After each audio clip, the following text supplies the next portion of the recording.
जिल्हा मध्यवर्ती बँकेचे संचालक माननीय प्रकाशराव जमदाडे यांच्या वाढदिवसानिमित्त अभिष्टचिंतन व भाजपा कार्यकर्ता मेळावा जत येथे मोठ्या उत्साहात संपन्न झाला।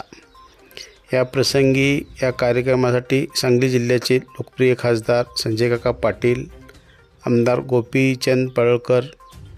जिल्हा बँकेचे शिराळ्याचे भाजपा नेते सत्यजित देशमुख, माजी सभापती अकाराम मासाळ, ब्रह्मानंद पडळकर,